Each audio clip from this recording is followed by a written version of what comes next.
हाँ, तो second case study start करते हैं रिकॉर्ड करना। इसका नाम मैं देता हूँ स्टार्टअप वाली केस स्टडी। स्टार्टअप वाला केस है ये। पूरा स्टार्टअप पे ही बेस्ड है। इनकम टैक्स में स्टार्टअप का कैसे टैक्सेशन होता है, क्या बेनिफिट्स मिलते हैं, कंपनीज एक्ट में क्या बेनिफिट्स है, क्या क्या कंडीशंस होने चाहिए, वो है। बहुत ही शॉर्ट है, short and sweet case study है। अच्छे से कर लेते हैं, जल्दी से जल्दी करने की ट्राई करते हैं, ठीक है। एन आर्टिकल सिंगिंग पेन्स, पूरा पहला पैराग्राफ एकदम ही फालतू है, बता देता हूँ in short. Songs, poems, triumphs गाते हैं ना लोग। वो तो न्यूयॉर्क टाइम्स में कोई आर्टिकल छपा जिसमें इंडिया की तारीफ हुई, स्पेस टेक्नोलॉजी को लेके। फार्मर्स को फ़ायदा हुआ, फिशिंग को फ़ायदा हुआ, फ़ोन के सिग्नल्स अच्छे हो गए। और वेंचर कैपिटलिस्ट के बाद स्पेस टेक्नोलॉजी का सबसे वो बड़ा इन्वेस्टमेंट है, ठीक है। फिर एजुकेशन हेल्थ, सेकेंड पैराग्राफ में ये लिखा है कि education health, agriculture, fintech, clean energy, electric vehicle, biotechnology, waste management, even drones और ये सब में, और डिजिटल इंफ्रास्ट्रक्चर सपोर्ट में, सब जगह पे क्या बोलते हैं, स्पेस टेक्नोलॉजी और वो सब काम आई है। और स्टार्टअप इंडस्ट्री भी बहुत ही जल्दी से ग्रो कर रही है। और इंडिया इज़ द अभी इधर से स्टार्टअप की कहानी शुरू होती है। India has also emerge as one of the world's most vibrant startup destination for startup ecosystems. Startups are being envisioned as the spine of new India. वो स्पाइन है, रीढ़ की हड्डी है वो। गुजराती में बोले तो करोड़ रज्जू है, spine of new India. In fact India is home to the world third largest ecosystem, startup ecosystem, ठीक है। अभी अपना मेन, पहले दो पैराग्राफ एकदम ही फालतू थे। अभी अपना एक्चुअल में केस तो अभी स्टार्ट हो रहा है। तो अभी केस पढ़ते हैं। Growfine is an edtech company incorporated as a private limited in 2023 में वो private limited. The founders of startup believe that some benefits are available to startup under income tax. However, they are unaware about the nitty gritty, ये क्या लिखते हैं ये लोग, nitty gritty of the same, as they are from engineering and management backgrounds. The company had launched its products from 23-24 हमने जो साल में थे अभी कुछ टाइम पहले, उसी में इन लोग ने लॉन्च किया। And turnover of 20 crore, 20 crore का उनका टर्नओवर था। It is recognized by DPIIT, ये इंपॉर्टेंट है इसीलिए हाईलाइट किया। DPIIT का फुल फॉर्म ये है, department of promotion of industrial internet, ठीक है। मिनिस्ट पढ़ने की ज़रूरत लग रही है क्या? है कोई डिपार्टमेंट गवर्नमेंट का? आगे बढ़ो ना। And holds a certificate of eligible business and a recognized as technology driven startup by competent authority, ठीक है। 20 करोड़ का उसका टर्नओवर था पहले ही साल में। शार्क टैंक में तो वो 150 करोड़ की वैल्यूएशन उठा लेते। प्राइवेट कंपनी बनी, अप्रैल 2023 में इनकॉर्पोरेशन हुआ, ठीक है। अभी Growfine has issued shares to certain investors who are familiar with founders of this edtech startup. Founders ही है जिनको उसने शेयर्स इशू किए। They believe that in business idea of founders of the company and they have decided to invest money out of their, खुद ही पैसे डाले। खुद पैसे डालते हैं तो हमें पता है उनको एंजल इन्वेस्टर्स बोलते हैं, जिस पे तो MCQ भी आए हैं, MCQ भी एक आया है, बट एंजल इधर ही पता चल जाता है कि खुद पैसे डालते हैं उनको एंजल बोलते हैं। This investors are wedded to idea of providing affordable education, मतलब एडटेक स्टार्टअप है तो बाईजूस ले लो ना, एडटेक स्टार्टअप है। वैसे ये अफोर्डेबल एजुकेशन प्रोवाइड करता है to promoting standards of education in country in way that ideological belief stands aligned with mission of founders of startup. अब ग्रो फाइन ने क्या किया पता है? 10 रुपए के फेस वैल्यू वाले शेयर्स है ना, 50 रुपए पे इश्यू कर दिए, जबकि उसकी फेयर वैल्यू 11 रुपए की थी। अब इस पर टैक्स लगेगा इनकम टैक्स में, जो हम नीचे पढ़ेंगे, ठीक है। बट ये है उसकी समरी। 10 रुपए की फेस वैल्यू का शेयर था, 50 में बेचा। किनको? एंजल इन्वेस्टर को, जो हमको पता चल गया। बट उसकी फेयर वैल्यू थी 11 रुपए। और उसका existing paid up share capital 1.5 crore रुपए था, पूरी कंपनी का मिला के। Existing paid up share capital 1.5 crore था। Company is not issued shares at premium any time. पिछली बार कहीं पे भी प्रीमियम पे इश्यू नहीं किए है। Grow fine is still in nascent stages, मतलब अर्ली स्टेज पे है। अर्ली स्टेज स्टार्टअप है, पहला ही तो साल है यार, अभी तो आगे देख, ICI ने भी आगे इसका साल नहीं देखे, कैसे वो बता देगी। However it is already launch its products and entered segment of the market. The market has a considerable potential of companies business to grow. Startups not only need finance but they also require favourable and conducive ecosystem to grow. It includes it includes not only hand holding of time of germination of business idea but also policy measures having a legislative backing in India. In India, relaxations and benefits have been provided in income tax and फालतू बकवास की है। India में income tax में और companies act में कुछ relaxation दिए तो ही स्टार्टअप ग्रो कर सकते हैं ना। इकोसिस्टम तो ही बन सकती है स्टार्टअप की, तो ही इंडिया टॉप लिस्ट में आएगा, ठीक है। Growfine needs talented and skill employees, but वो हाई सैलरीज पे नहीं कर सकते, पैसे ही नहीं है। खुद पैसे डाले कहाँ से? अपनी जेब से डालते रहेंगे, सैलरी देते रहेंगे क्या? तो सैलरी डालने के पैसे नहीं है, तो वो ईसॉप देंगे एम्प्लॉय को। स्टॉक ऑप्शन नहीं है कि 3 साल तक रहोगे, स्टॉक्स दे देंगे। Employ stock option plan provide a chance to employees to become share holders in the company and have also benefited by its future growth. The company plans to draft ESOP scheme containing matters relating to grant of option, vesting period, and manner of determining exercise price among the others. The company is approaching many talented persons for senior roles in the organizational setup. अभी X है ना, X करके एक है senior बंदा है, one such senior person mister x is showing such interest. अभी तक क्या था, पैसे नहीं है सैलरी देने के लिए, तो वो ईसॉप दे रहा है और सीनियर मैनेजमेंट ढूंढ रहा है, तो एक्स करके कोई बंदा है जो सीनियर मैनेजमेंट की पोजीशन के लिए इंटरेस्ट दिखा रहा है, interest in joining the company. However he is skeptical regarding income tax implications of ESOPs. He has a doubt that it may lead to withholding of tax by startup impacting the immediate in hand salary. मतलब ESOP के shares जब देंगे तब उसके हाथ में TDS cut जाएगा, but पैसे ही नहीं होंगे, क्या काटेंगे, शेयर फाड़ फाड़ के थोड़ी देंगे। ठीक है, उसका भी आगे आंसर है, अच्छे से डिटेल में आंसर है, पढ़ेंगे। Growfine is planning to merge with another startup company. भाई साहब, विथहोल्डिंग टैक्स का मतलब इधर TDS है, मैंने लिखा हुआ है, वो पता ही होगा ऑफ कोर्स, बट ठीक है बोल दिया। तो Growfine is planning to merge with another startup company, एक मर्जर होने वाला है। Similar to activity similar line of activity to increase size, revenue and scalability. However, founders of company are clueless by engineering और management background से, उनको कहाँ से पता होगा मर्जर का कुछ भी provisions। इसीलिए तो हमको ये पढ़ा रहा है कि हमको ये आए। Last paragraph. Valuation of startup is often required in bringing investments. The value of startup is dependent upon its future growth prospects. It is also quite likely that such a business idea has never been tested before. It only lies in realms of future.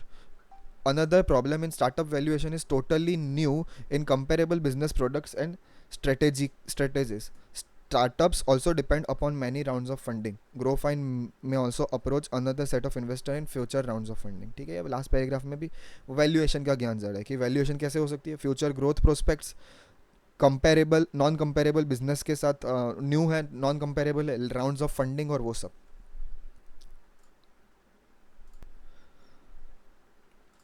Yes तो सिर्फ एक बार summarise करें quickly, तो एक startup था, पहले 2 paragraph में ऐसे ही ज्ञान जड़ है। ग्रोफाइन करके एक स्टार्टअप था जो कि 20 करोड़ का पहले साल में रेवेन्यू कर रहा है, रिकॉग्नाइज बाय DPIIT है, उसने शेयर्स इश्यू किए हैं सर्टेन इन्वेस्टर्स को आउट ऑफ ओन रिसोर्सेज। ठीक है, उन्होंने इन्वेस्ट किया है पैसा, अफोर्डेबल एडटेक कंपनी है, एंजल इन्वेस्टर्स लेड कंपनी है, फेस वैल्यू 10 रुपये के शेयर्स 50 रुपये में इशू किए, जिसकी फेयर वैल्यू थी 11 रुपये, 1.5 करोड़ का total paid up share capital था। अर्ली स्टेज है तो वो कंपनीज एक्ट के और इनकम टैक्स के बेनिफिट्स ढूंढ रहे हैं। एम्प्लॉयज़ को देने के लिए पैसे नहीं है तो एम्प्लॉयज़ को ईसॉप दे दिया। एक्स ने इंटरेस्ट शो किया, बट उसको कंसर्न है कि TDS कट के सैलरी कैसे देंगे, पैसे ही नहीं होंगे। तो मर्जर का सोचा है और उसका भी नहीं पता है, और वैल्यूएशन का ज्ञान जाड़ा है कि वैल्यूएशन कैसे कर सकते। अब बात करते हैं MCQs की। एकदम ही सिंपल केस स्टडी थी, आई होप। ठीक है, अभी MCQ बात करते हैं तो from the description given in the case study to the finance provided by individuals they out of their own resources whose belief is promoting affordable education in the country, improving standards, which type of financing of the startup is being transferred referred to. Funding by angel investors, पता ही है हम सबको, angel investors वाला टिक करेंगे, 2 mark अपने जेब में। The founders of Growfine believe that some benefits are available to startups. Considering the description provided in the case study, which of the following statement is in accordance with the provisions of income tax law? Income tax law के हिसाब से क्या है, benefit क्या है income tax law के हिसाब से? तो B ऑप्शन आंसर है, डायरेक्टली आंसर पढ़ते हैं, याद रख लेना, ऐसा कोई MCQ आए तो इधर से रेफर करना है। Company is eligible to deduction of 100% profits.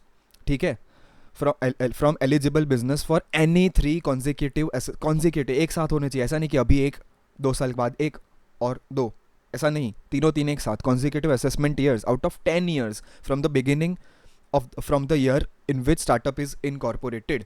ठीक है, डिडक्शन ऑफ 100% ऑफ प्रॉफिट्स, मतलब कोई टैक्स नहीं भरना है, इन शॉर्ट कोई भी 3 साल तुम चूज करो। ठीक है, further certificate of eligible business is regarded in this regard is provided by interministerial board for certification। ये एक ऐसा है आंसर MCQ का, ये याद रखना है। withholding tax in relation to ESOP is concerned as regard to Mr. X doubt, which of the following statement is most appropriate? Company है ना, कंपनी, वापस से इनकम टैक्स का सवाल है। ESOP में यार मैं शेयर्स दे रहा हूँ, शेयर्स वेस्ट हो गए ना, अब उसको बेनिफिट हो गया तो मुझे तो टैक्स काट के देना है, वो सैलरी जैसा हुआ, एम्प्लॉय बेनिफिट हुआ। बट मैं टैक्स कैसे काटूँ, शेयर्स फाड़ के थोड़ी दूँ, मैं पैसे ही नहीं दिए, मेरे पास पैसे ही नहीं है, उसके पास पैसे नहीं है, टैक्स भरे कौन, कौन भरेगा? तो company is, if the company is an eligible startup holding certificate of eligible business, however such startup is allowed to defer withholding tax, मतलब TDS को डिफर कर सकते हैं, वो बाद में काट सकते हैं। when option is exercised and shares are allotted to Mr. X, Mr. X को जब मिल जाएगा तब नहीं काटना है। it is deduction is it is deducted in required manner after expiry of certain timelines and or happening of certain events, मतलब future में जब वो बेचेगा शायद तब टैक्स भरना होगा, ये ऐसा कुछ टाइमलाइंस है, हमको डिटेल में घुसने की ज़रूरत नहीं है, बट वो डिफ़र कर सकता है, ऐसा अलाउ किया है। ठीक है, ये बस जानना है। अभी फोर्थ पढ़ते हैं। फोर्थ में क्या लिखा है, मर्जर विथ अनदर स्टार्टअप है तो क्या करना पड़ेगा, क्या क्या होगा। ये कंपनीज एक्ट है, कंपनीज एक्ट में डिटेल में कहीं पे दिया होगा, बट हमें 231 में ऑप्शन सी को आंसर मान के चलना है। 231 मतलब पहले दो लोगों को नोटिस दो। कौन दो लोगों को पता है? रजिस्ट्रार और ऑफिशियल लिक्विडेटर।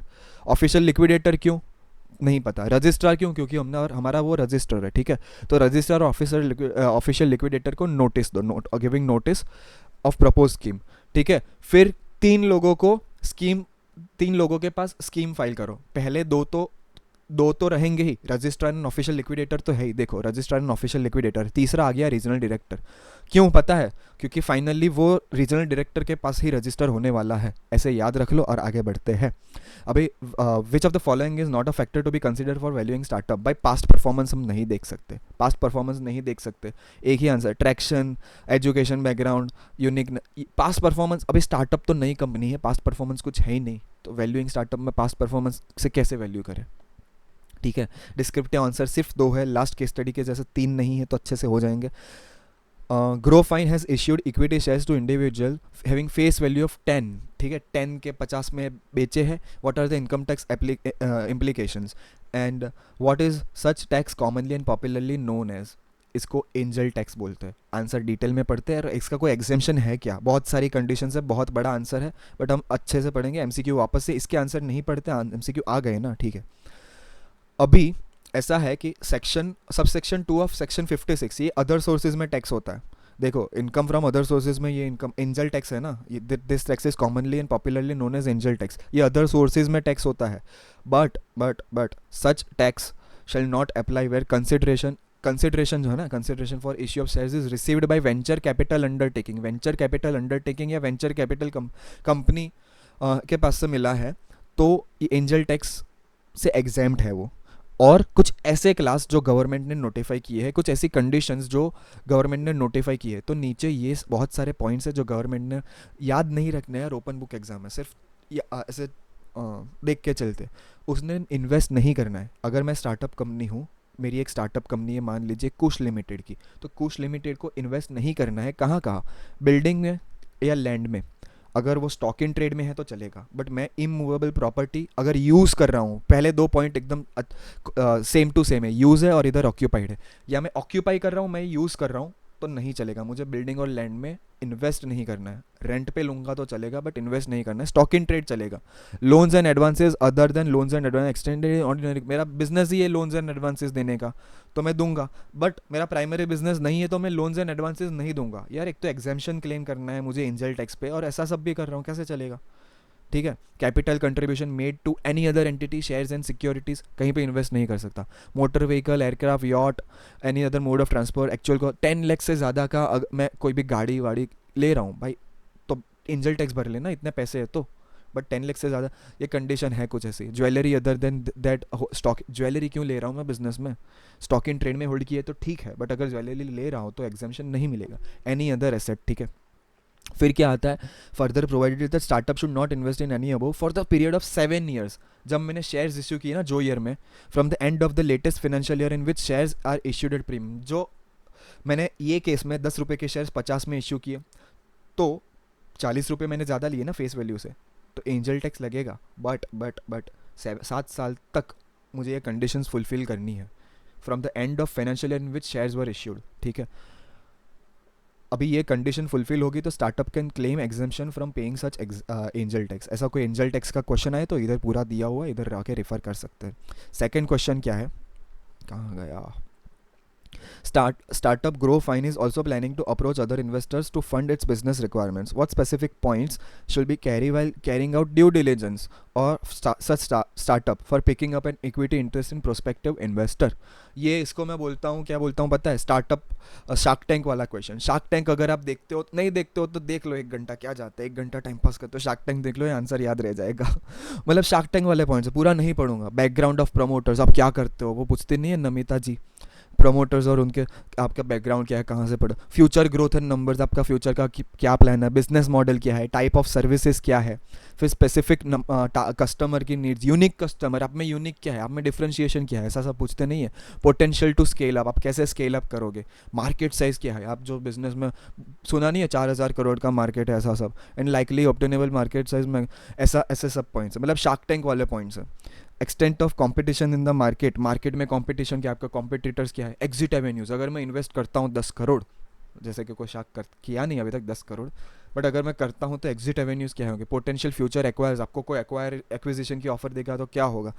Exit options. ये सारे शार्क टैंक वाले पॉइंट्स है. पूरा आंसर अच्छे से पढ़ लेना. बाकी ये केस स्टडी अच्छे से सिर्फ 16 मिनट में हो चुकी है कवर. एंड स्टार्टअप वाला क्वेश्चन है, स्टार्टअप का कुछ भी आए तो केस स्टडी 2 में रेफ़र कर लेंगे. बहुत सारे स्टार्टअप के अच्छे अच्छे पॉइंट्स कवर हो चुके हैं. एंड मज़ा आ गया. लास्ट डे रिवीजन में ये मज़ा आ जाएगा वापस से देखने में. So thank you for watching. मेरे अलावा कोई और देख रहा है तो, एंड बाय बाय.